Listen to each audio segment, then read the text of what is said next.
If your blood runs orange and blue, this is the pod for you. You're listening to Orange and Blue Bloods, hosted by EJ Stewart and Tommy Beer. Let's get to it, New York. So Tommy Beer joins me as always. Tommy, how are you feeling about the DiVincenzo move, the Toppin move? How are you feeling coming back from this 4th of July weekend? I was looking to see if you may have been in that video that Michael Rubin put out on the on the Hamptons with all those stars. I was waiting to see where Tommy was going to show up with the family. I did not see a Tommy Beer sighting. Were you out there at that big shindig?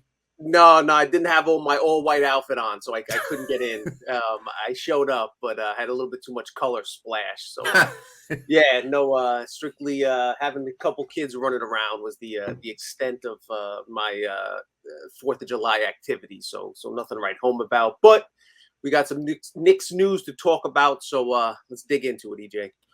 Yes, let's do it. So again, this is Orange and Blue Bloods, a WFAN Audacy original. You can get this podcast wherever you get your podcasts, including the free Audacy app.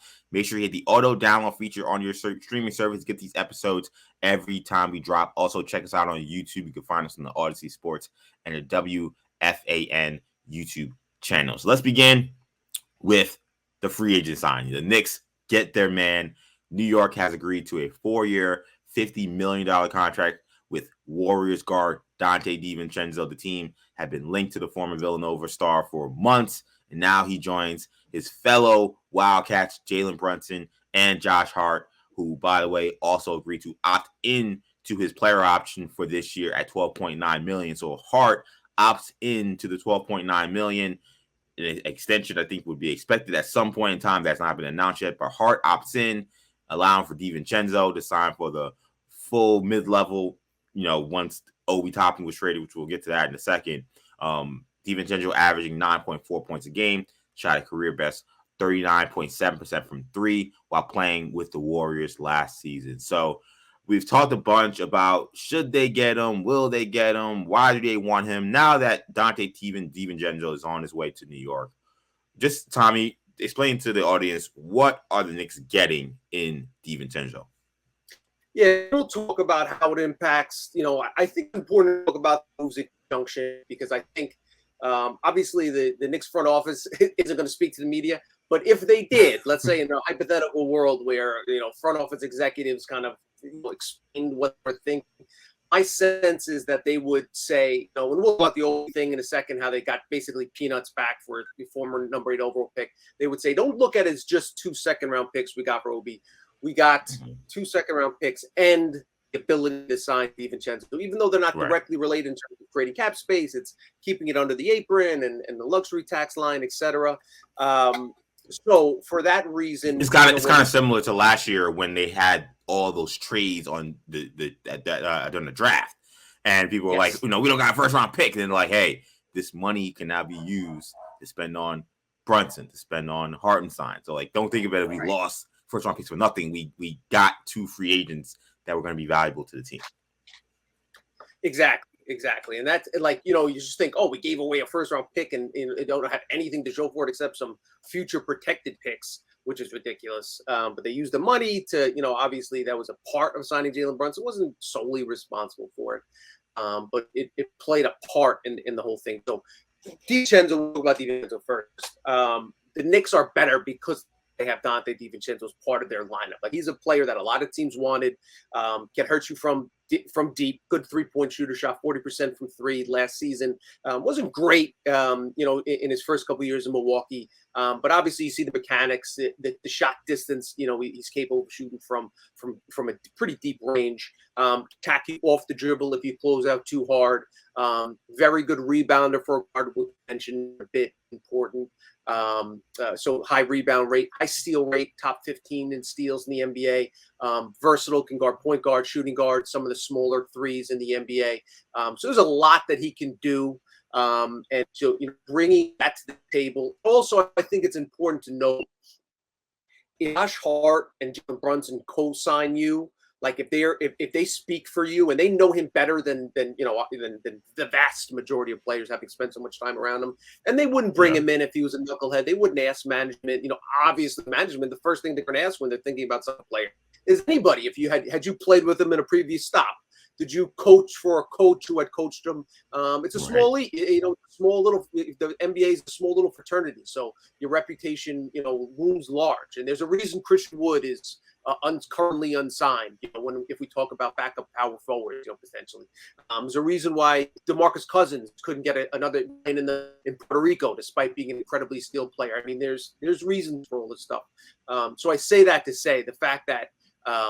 That the Knicks, really the heart and soul of the Knicks, Jalen Brunson and now Hart, that they have a familiarity and are comfortable and obviously, fought for, want the Knicks to sign him. It says a lot about his preparation, professionalism, all that good stuff.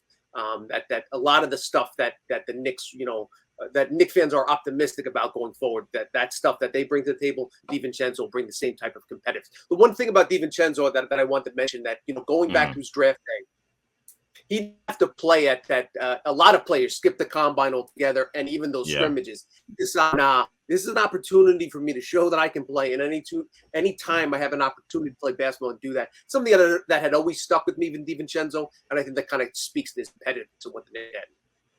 Yeah, and going back to that draft, remember he was the most outstanding player in the Final Four. He played spectacularly during that tournament, and that really rose his stock to being a first-round pick. So again, he could have just rested on his laurels of that performance in the tournament and said, all right, I'm good. I don't got to do any more. But then, yes, like you said, he went to that combine, played exceptionally well, scrimmage, and that allowed him to kind of even get higher in the first round than I think maybe people thought initially, especially prior to that tournament run. So DiVincenzo, I mean, to me, you're getting a Tibbs dream. Like, this is the kind of guy Tibbs wants, a guy who's hard-nosed, a guy who plays 100% at all times, a guy who is unselfish, a guy who, it doesn't matter if he scores 2 points, he'll still play hard. If he scores 20, he'll still play hard. Like, in many ways, this feels like a kind of nod to Thibodeau saying, okay, you did a good job last year. This is a guy who can help you. This is a guy I know you'll play. Here's Donte DiVincenzo. Figure it out. Like, the Knicks haven't quite always done that. Like, they gave him Cam Reddish, and this is not a guy that Tom Thibodeau wanted anything to do with. And, this time around, this feels somewhat like that. This is a guy who can help. They're not just doing this for Tibbs. But I think the fact that they looked at this player and said, Tibbs would love to have a guy like this who could defend multiple positions, who plays hard, who rebounds the ball the way he does, and can hit the open three. That was the kind of guy that Tibbs would love. So DiVincenzo comes in. I think for me, the key will be how he shoots. He shot the ball really well last year. He's been a little bit of a, I would say, streaky shooter, a little inconsistent shooter for parts of his career. Some of that due to injury. He's definitely improved as a shooter. This was his best year as a shooter, period, playing for the Golden State Warriors. So you hope that he can replicate that performance, and that wasn't due to playing with other guys like Steph and Clay and some of the opportunities you get playing with those guys. The one thing, though, to be clear about Donte DiVincenzo is he started a lot of games for the Warriors because of those injuries, and he played pretty well stepping in for those guys. I thought he played pretty well in that playoff series against the Lakers, even though they lost as a team and they didn't play well as a team. I didn't think that he was one of the problems. So the Knicks are getting a good player. I don't know if he's necessarily the perfect fit for what I think they need per se. I think we now know they need a backup four. I also think that they needed probably a guy who was a more of a true sniper. Not necessarily I wanted Max Strus, a Max Strus, Duncan Robinson type. I think they needed a guy like that. I don't know if DiVincenzo is that kind of player. Well, I don't think he is, in fact. So not necessarily, the guy that I absolutely would have dreamed to have in terms of where you're spending that mid-level exception, but you got to give money to the guys that are available. And to get Donte DiVincenzo, that's not too bad. So I get it. I understand it. Now I'm curious what you think about how this rotation works. Obi Toppin's out of it now. He's not on the team. And you add a guard. So that kind of makes things weird, assuming we're still staying with 9 men. So how do you think Donte DiVincenzo fits with how they're going to play this team next year? Yes, as we kind of start to wrap in the Obi piece of this, obviously they happen in the same day, so it makes sense to talk about. And the thinking was, would the Knicks use full mid-level exception, and DiVincenzo got slightly less than the mid-level, right around 11.5. Knicks will have about $1 million left of that level they can use if one of the two-way players actually shows out in Vegas. They can sign one of their rookies to a contract, so it gives them a little flexibility. But the question was, would they use that mid-level exception if this player wasn't guaranteed a rotation? We know Tibbs likes to play 9 guys.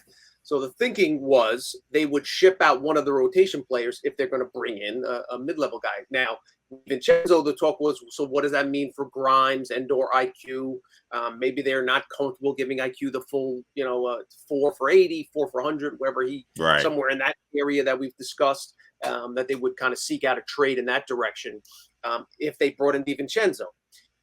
As it turns out, Obi was the odd man out, never fit. We'll talk about that in a second. But so it seems for the moment, obviously the Knicks may not be done, with kind of reshaping of their roster, tweaking their roster over the summer. Fred Katz, the Athletic, had a report that they're potentially pitching teams on a combination of young players and all the stuff that we've kind of discussed. They're keeping their ear to the street.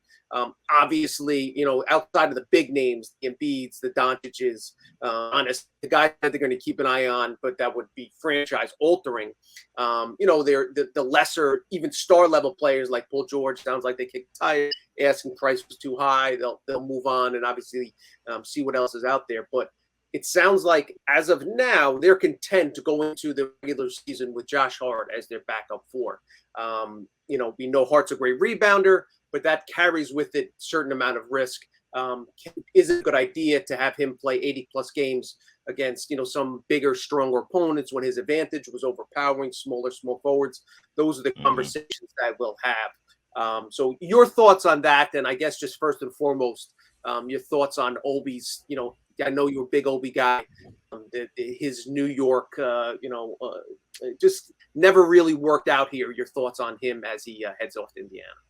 Yeah, I mean, so first on Obi Toppin, I mean, it's tough because I'm an Obi Toppin guy. I felt like he was a player that should have remained the Knick. Like, I it should have worked out better. Like, this is a native New Yorker, a guy who wanted to be in New York, a guy that was drafted. You'd be thought to replace a player who looked like had already worn out his welcome in his first year in New York, in Julius Randle. So it's crazy to be, 3-4 years later, and you're seeing him, the ticker go through, or the tweet from Woj go through and say Obi Toppin traded for 2 future second-round picks, especially given he actually showed promise. It'd be different if this was a first-round lottery pick that was a bust, a guy that could not play, a guy that didn't have talent, and you're like, all right, well, they drafted another bad player. Surprise, Knicks screwing up the draft. How many times have we seen that? I think you could accept that a little bit, but I think to know that we've seen Obi flash brilliance and seen Obi flash at the very least starter potential, you could argue even all-star potential, to see it end with 2 second-round picks, it stinks. But at the same time, I don't really know how you can complain about it given the circumstances. I guess when I see some of the discussions about what happened, if you wanted to argue that they should have traded Randle after they drafted Obi, sure. Now, understand that you would not have had these good seasons you've had with Randle that come with a lot of bad, obviously. But you got to understand that you wouldn't made the playoffs in 2021. I don't know what Obi would have been as a starter at this point in his career. I don't know if Jalen Brunson's here, if Obi Toppin is one of the key pieces to this nucleus. I don't know. A lot of things are different. It's literally, I love the Flash and I love Spider-Verse. It's an alternate timeline. There's an alternate timeline where that happened, but to think that Knicks would be in the same position they are today, I don't think that would be the case. So it's tough. Like, you can beef with the fact that they didn't do something with Randle early. You can maybe beef with the fact that Tibbs didn't play Obi Toppin more, whether it meant limiting Randle's minutes a little bit or playing them more together. But I think given the reality we live in, which is that Obi was drafted, Randle became an all-NBA player, Tibbs didn't see the value in playing them together, so Obi's minutes were decreased. I think you can't really argue the fact that the Knicks could have got more. Like, you can't go to other teams and say, I know he only averaged 7 points on 44% shooting, but trust me, dog, he can play. Like, just trust me, he's good. Like, he's worth a first-round pick. Like, you can't do that to teams. Like, teams aren't going to say, okay, I believe you, and just take him on. They're going to say, no, like, this is what his value was. This is how he performed. These are his numbers. There's no way you're trading first-round picks or even a first-round pick for a guy that averaged 7 points on 44% shooting coming off the bench. Like that, like that's just a non-starter. So I had a feeling that the return was going to be tough. It was tough to actually see it. I had to write out 2 first rounds. I couldn't believe it. But when you think about it, it makes perfect sense. But it's just unfortunate that this is how it ended. Yeah, I mean, listen, lottery picks are valuable in the NBA. There's no two ways about it. The best franchises make the most of them. You don't want too many of them, but when you have them, you want to make the most of them. Frank Ntilikina may have played his last NBA game. He may be off to overseas. Kevin Knox is looking somewhere to hopefully get a minimum level contract somewhere and prove he still belongs in the NBA. So when 3 of your last 4, top 10 picks are no longer with the franchise, all made within the last 5 or 6 years or so, that's not ideal. Team building. And RJ Barrett, obviously the lone exception. Obviously, coming off a great playoff run, no complaints there. But you're giving your take. The Knicks also have, to their credit, hit on some mid-20 Yes. first picks. Obi and IQ Quinn and Grimes, IQ, so that's listen, if you think about it in retrospect, if you take IQ 8th and OB 25th, then you come out of that draft feeling content so many years later that these are the players you got. But the unfortunate thing with Obi, and I agree that their hand was forced, as we've said on this podcast a million times. If Tibbs is here and Randall's here, Obi can't be here. It's just that simple. Right. It didn't make sense for all parties involved. I think this was a little bit of a case of a former agent trying to do what's best in Curry favor, in relationship building and all that stuff. Because with his son, which is weird. With his son, his son, is Obi Toppin. Convoluted and weird and strange. My biggest issue with the trade wasn't even necessarily what they got back. It's when they decided to get back just 2 second-round picks, because as we had discussed, I would have preferred them hold on to Obi until the start of training camp, make sure Randall comes back and looks healthy. Hold on to Obi, in case Joel Embiid demands a trade tomorrow. The team you're trading, the team that the superstar that demands a trade, if it's Embiid or Devin Booker, this is not going to happen. But that team would obviously prefer, I would assume, prefer Obi Toppin and his bird rights as opposed to a pair of second rounders, which they got back, or a trade exception, which the Knicks got in return as well. Right. So if that's the case, and you're only gonna, you're gonna trade him for 25 cents on the dollar or 40 cents on the dollar, depending on where you value Toppin.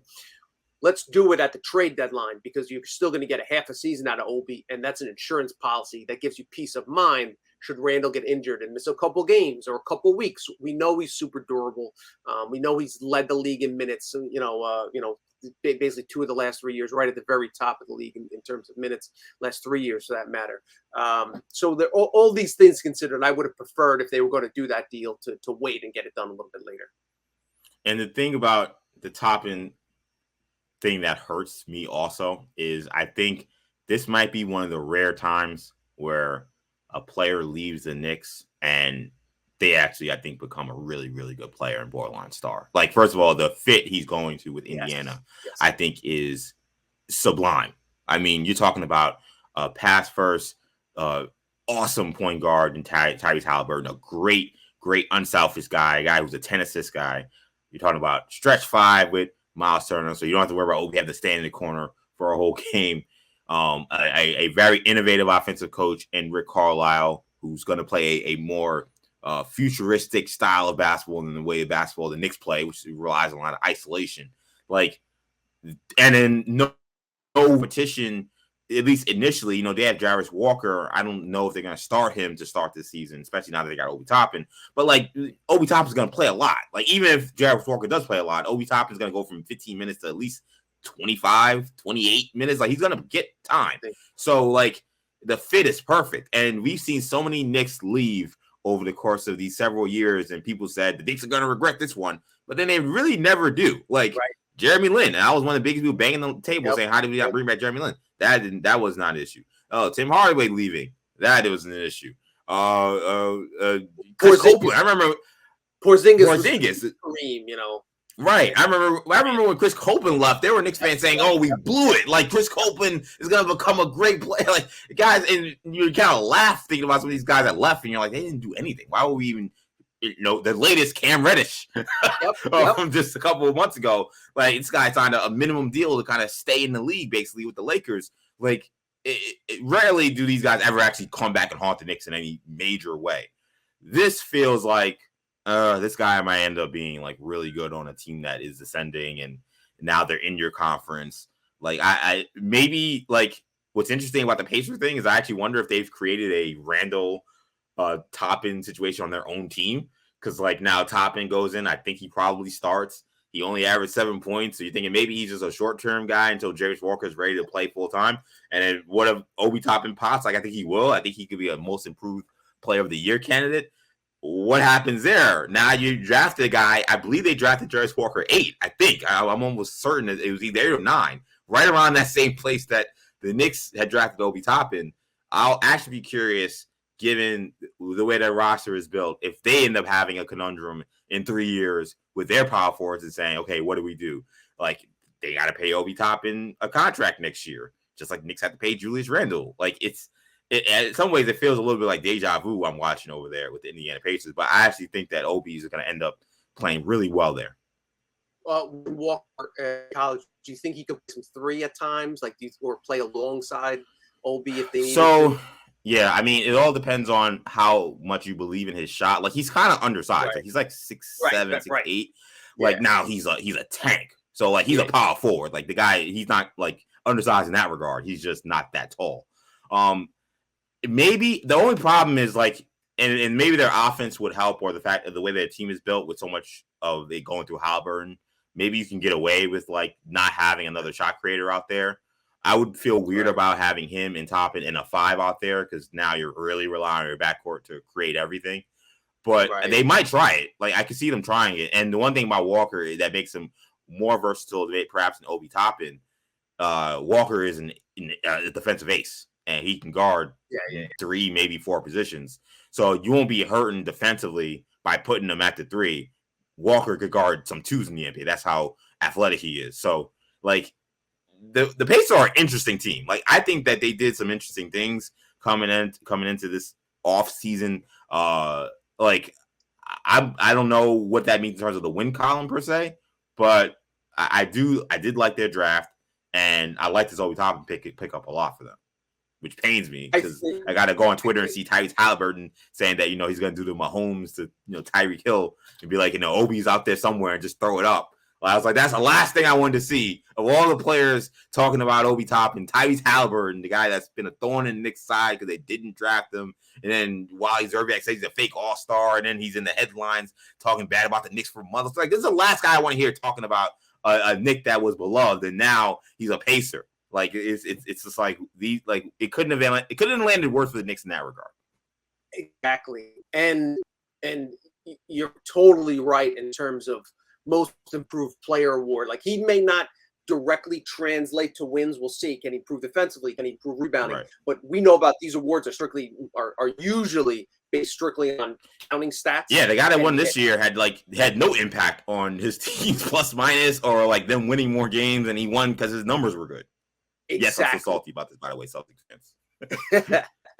and that's the type of thing that we see so often, and there's a good chance in Obi's, for your fantasy basketball players out there, Obi's a guy I'm going to draft, that just because he has that upside, he's going to shoot a high percentage because he's going to take a lot fewer threes, take a lot more shots at the rim. They're going to they're going to do the thing that they didn't do to put Obi Toppin in a position to succeed, as we talked about, out of Dayton and different from Walker.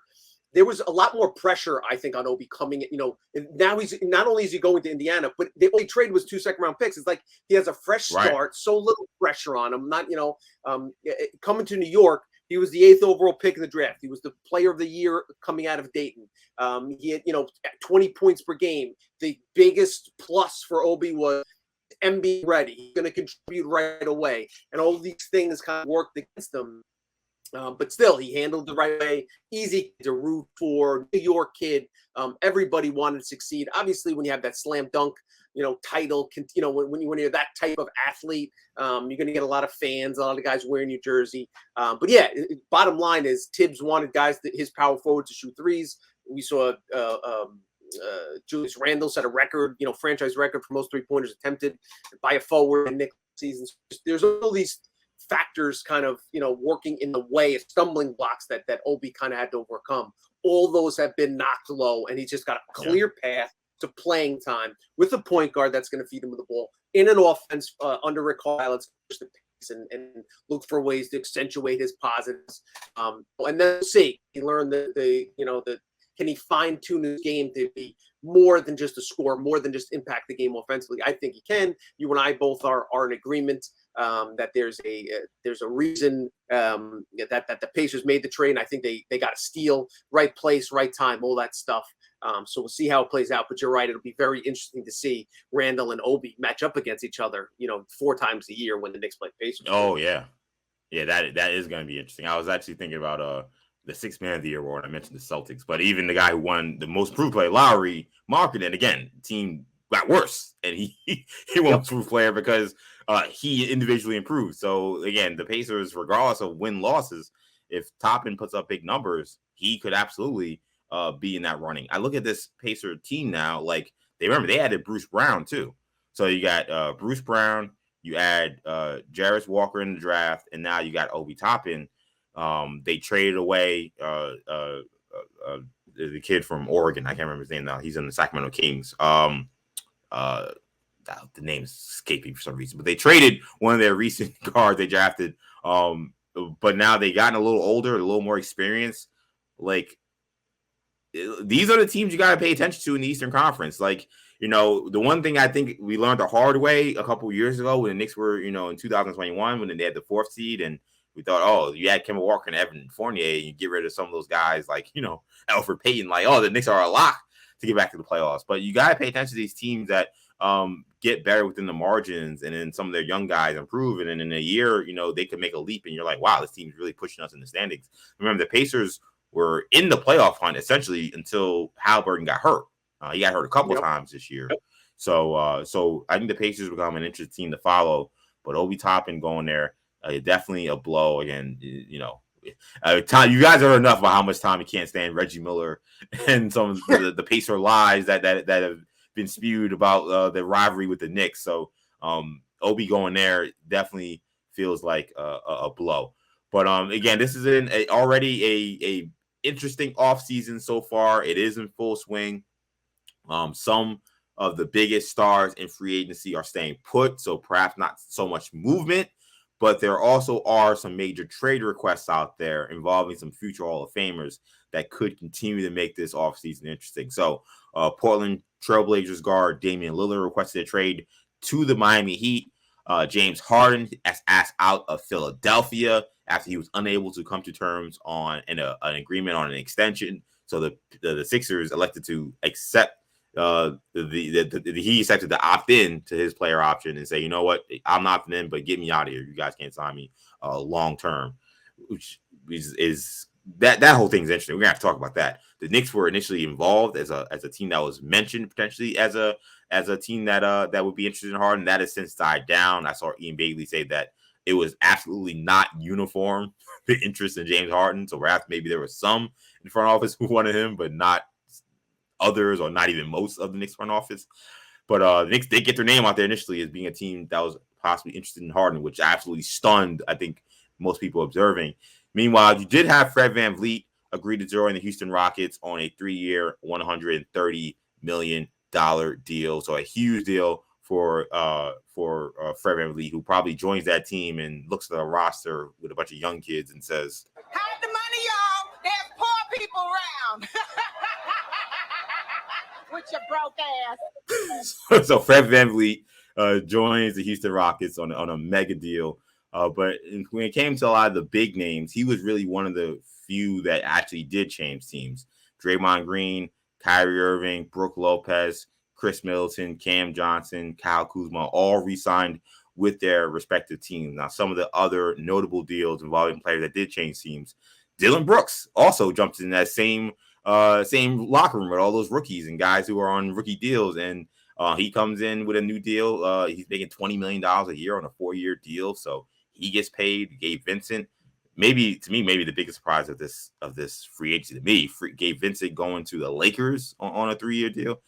Max Strus also, along with George Niang, going to the Cavs, and Eric Gordon going to the Suns. One of the only guys I've seen so far want to take pennies to fill out the Suns roster. Surprise, surprise. Everybody kept saying the Suns will be fine filling out the roster. I'm like, okay, I seen them sign one guy since this trade, so they got to figure out how they're going to do the rest of this.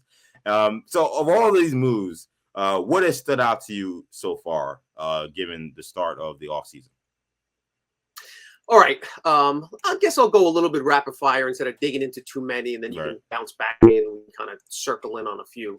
Van Vliet, I understand what the Rockets were doing. Overpay a little bit. I've always been a big Van Vliet fan. That is a tongue twister right there. Yeah, that's a tongue twister. But that much money for a guy that's shot below 40% based last 3 years is a lot. But Rockets, I don't mind if you're spending to bring an adult in the locker room, kind of get show these young kids why it pays to bet on yourself, hard work, effort, preparation, professionalism, all that stuff. So I think that value is obviously Van Vliet still in his prime. He's going to pay dividends short term, but also long term as well, as these guys kind of grow up. The flip side to that is, what are the Raptors doing? There was some talk today about Siakam, his name potentially coming up in trades again. And if Siakam gets dealt, does that mean that OG Anunoby is the kind of domino? So very interesting situation. I'm going to see out in Toronto. Make no mistake about it. We credit guys like Masai Ujiri when they do a good job. You can't have Fred VanVleet on your roster and watch him leave and get nothing in return. Draymond Green going back to the Warriors makes total sense. We knew once they got Chris Paul, they're going to keep the core together, which they should do. Anytime you have Steph Curry playing at MVP level, keep the gang together, hopefully get hot in the playoffs, get healthy. You can win another title. Kyrie Irving, I don't know how many times teams have to see Kyrie Irving come into a situation, make it worse, cause headaches.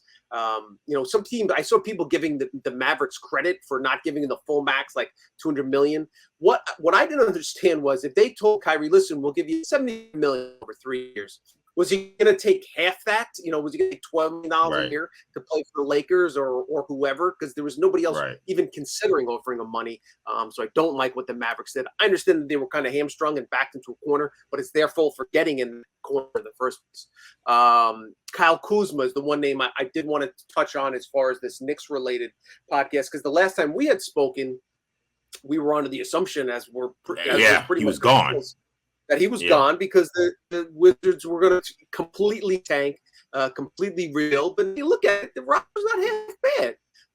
You got Jordan Poole on there, you got Kuzma, but they're going to fight for shots and score a ton of points, not play much defense. But they got some pieces there. They got Denny Abby is going to get a couple more minutes. They got some guards, so it'll be interesting to see how. Shouts to my guy, Corey Kispert, Gonzaga. Former Gonzaga first round pick, had a really good year last year, underrated. Yes, and he's going to get a ton of open points. They're going to kind of push the pace and try to score teams. So that's for the Knicks. Obviously, I don't think pick will get this year, but 2 years, 3 years down the road, as long as they keep that core intact, even if they flip Kuzma for another young piece and they get on one of their lottery picks, there's reason to believe that in a couple of years they could be outside the 10 worst records in the NBA, which is good news for the Knicks.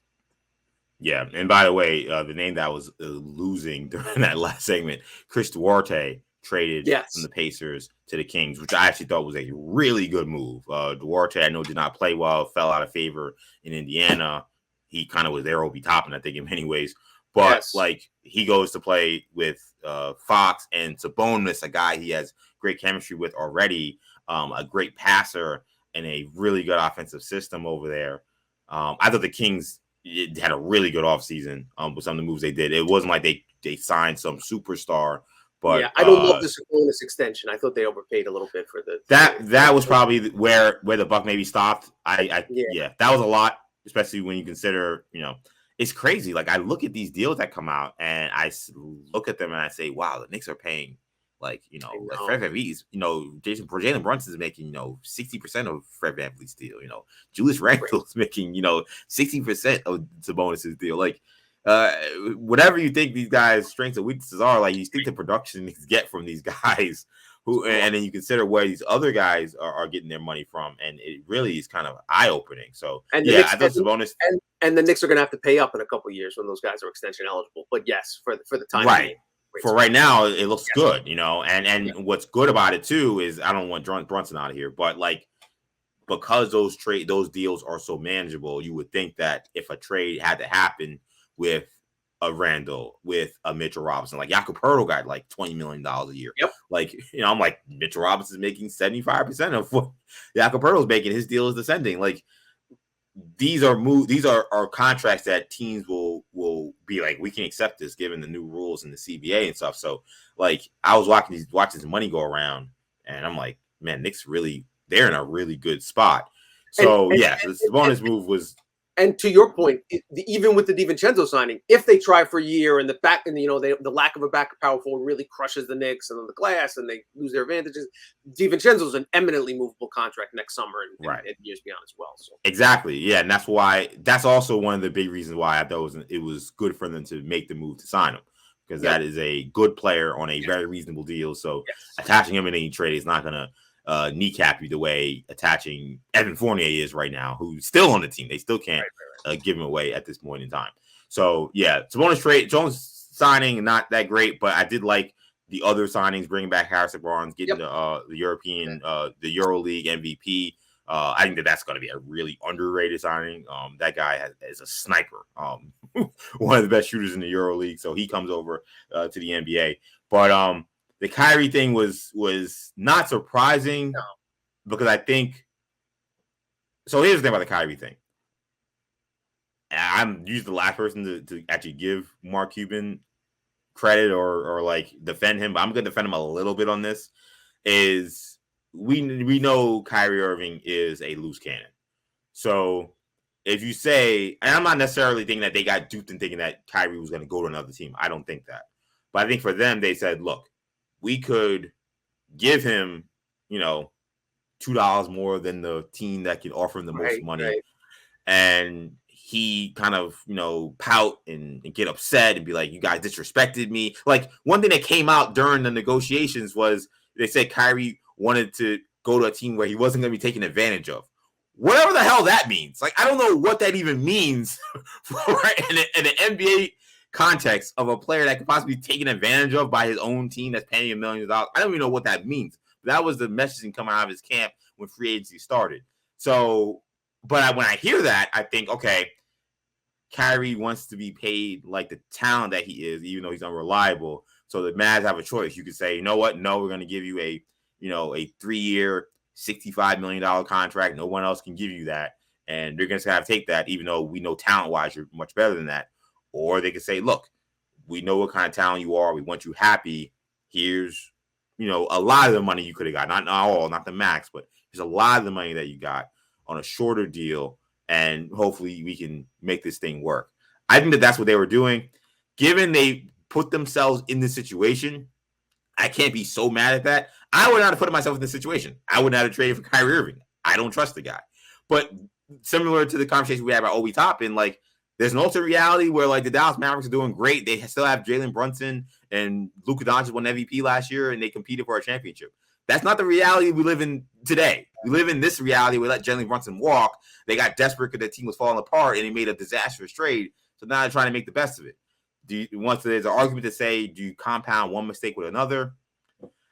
That's a great point. My thing would be, if they don't sign Kyrie Irving to money that he deems himself worth on a free agent contract, I think you're bringing back, it's going to be like having, the Scarlet Witch, in Doctor Strange, the Doctor Strange movie, where it's going to be someone that's just completely going crazy and just completely blowing up your situation. So better to try to keep him as happy as long as you can than start off the relationship with him in a bad mood. I would just say this: could any franchise kowtow to a player more than the Nets did to Kyrie?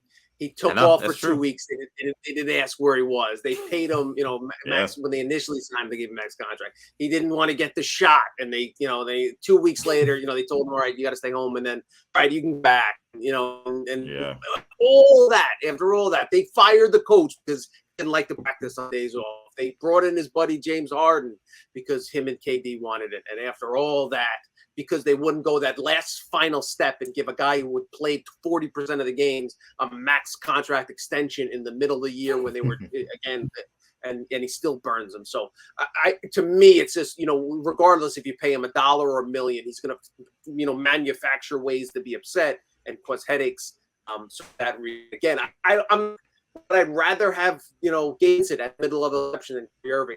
Again, talent-wise, there's no comparison, but just in terms of actually winning basketball games, you look at the big picture, and to me, the biggest issue there, and from a Knicks podcast, you got to keep an eye on Luka Doncic now because I just thought there's no way that things could go south in Dallas, but I think you introduce that poison into the room and into the infrastructure of the building. I mean, look what happened to the Nets, that promise of the big three and all that just disintegrated. And a lot, and it's not solely Kyrie's fault, but there you track back a lot of the stuff, and a lot of it's on Kyrie Irving. If it ever happens where Dallas, Luka just loses faith in Mavericks and demands a trade, listen, I don't think Cuban would rather give Doncic away for free than have Brunson and Doncic team up New York. But just again, when free agency, kind of all that stuff, if and when the Mavs don't kind of reach their ceiling under Doncic, I think we circle back to the day they traded for Kyrie as kind of the big point. And I think from a Knicks perspective, that is kind of how I think many Knicks fans should kind of observe this offseason. As we've seen Woj, we've seen several other insiders say, like, this is probably not the offseason Knicks make the big move. But all of them keep saying next year is the year, which I'm like, what do they know that we don't know regarding that next year being this big year where the Knicks are actually then going to make the big move? But you see the Doncic situation. You see the James Harden situation that's left Philly now in a bind where they're trying to trade Harden. It doesn't sound like they can get great value for him. So now they're trying to play the game of chicken, essentially, that they played with Ben Simmons, and say, well, we may just bring him back. I don't know how that's going to work. James Harden is – you thought dealing with Ben Simmons was tough. James Harden's going to put on that fat suit again.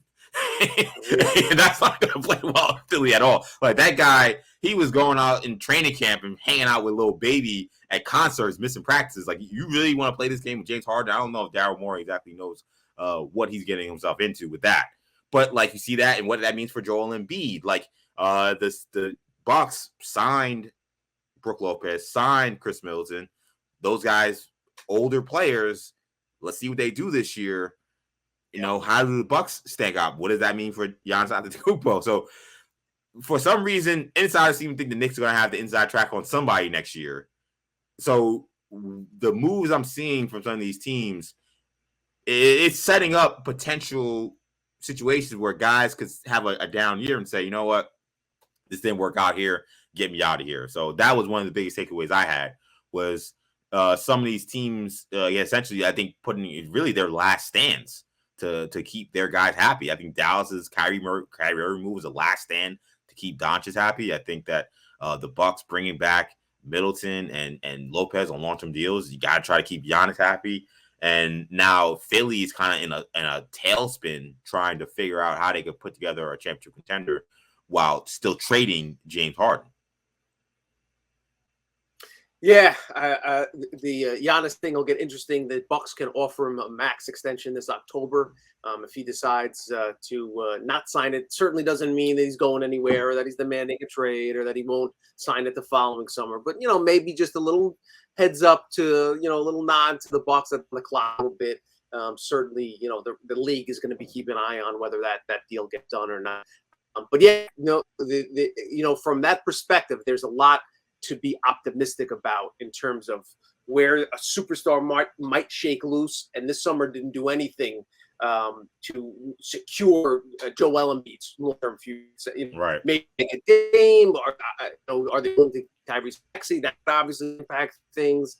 We'll kind of, that's the other thing as far as the Knicks and all other Eastern Conference teams are obviously going to keep a close eye on the Dame situation. If he goes to Miami, and all that the Heat have to give up is, Tyler Hero's contract and a couple 28 and 2030 first-round picks. That obviously would be a steal for Miami. I don't think Portland does it, but that would be a tough blow for the Knicks and any other team contending the East. Same it goes to Philly, teaming up him and Joel Embiid would be a really tough combo. So we'll see how that plays out. But it's amazing. We've had some very interesting stuff go down over the first week plus of free agency. We got the good free agents can start on deals, and we'll see if the Harden and Dame stuff starts to get any more concrete in the days ahead.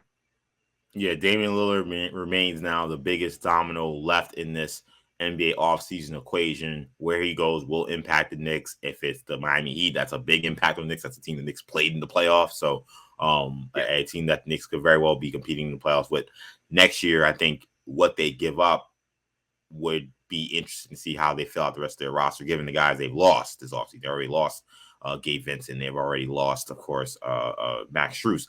Max Strus going to the Cavs. I think that's a team to pay attention to as well. Donovan Mitchell spending a ton of time in New York again this summer, pictured with Allen Houston and Spike Lee at Citi Field last week.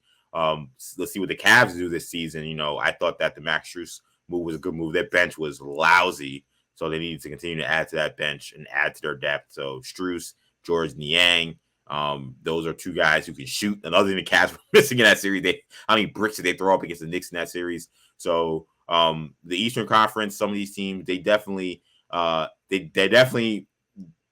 things happening that you need to pay attention to, even beyond just the superstars, just like what the pecking order will be in the Eastern Conference. We mentioned the Pacers earlier. Some of these Eastern Conference teams do have an opportunity to get better. We'll see if the Knicks and what they did this offseason so far with DiVincenzo is enough. But I think that's a good place to wrap it for this edition of Orange and Blue Bloods. Thank you guys so much for checking us out. Of course, you can always get your Orange and Blue Bloods podcast. You can get it wherever you get your podcast, including the free Audacy app. Make sure you hit the auto download feature on your streaming service to get these episodes every time we drop.